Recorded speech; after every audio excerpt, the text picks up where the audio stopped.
This is your Monday devotion. It's really Tuesday morning, and I've been watching the different reports on the news media as well as looking on the internet to see what Matthew is doing.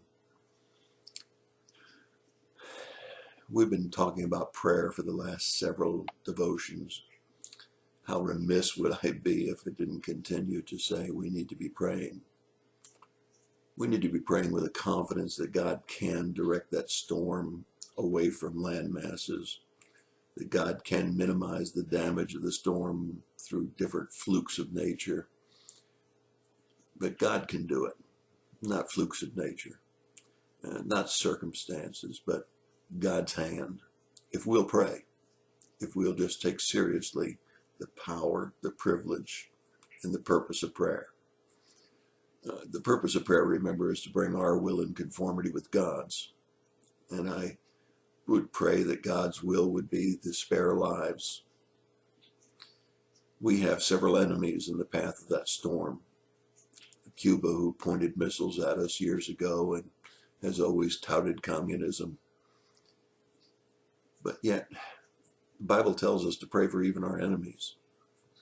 And so as we think about this storm, Matthew, coming up the coast, we should not just focus in on whether it's Florida, Georgia, South Carolina, or North Carolina, New York, but that God would spare his people, that God would hear the prayers of his people, and God would change the course and the results of the storm. Can he? Absolutely he can. Will he? I don't know. We certainly deserve judgment. We certainly deserve misery, turmoil. But I believe in the power of prayer. And I will be praying over the next several days as the storm progresses, that lives would be spared, that destruction would be minimal,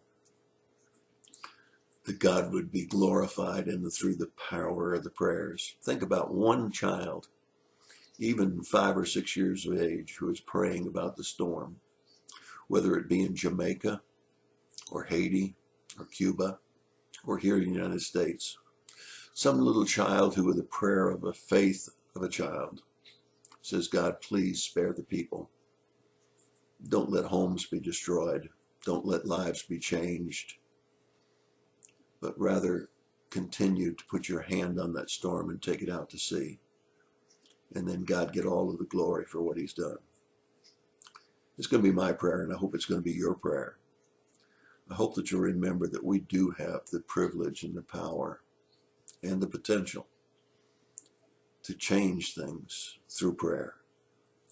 And certainly there's been not a time in recent days when we've needed to pray more than with a very powerful storm headed towards several land masses who are ill prepared for such a terrible storm.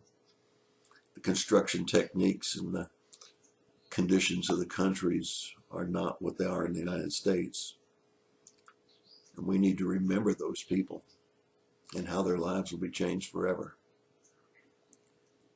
So it's important for you now to consider every moment, every time you see a breeze in the trees, every time you see a drop of rain, every time your mind has just a moment to focus on something other than what your business of the day is, to pray for all of the people in Haiti, the islands, Jamaica, Cuba, the Bahamas, Florida, Georgia, South Carolina, North Carolina, even all the way up to New York, where there's a potential of damage and danger.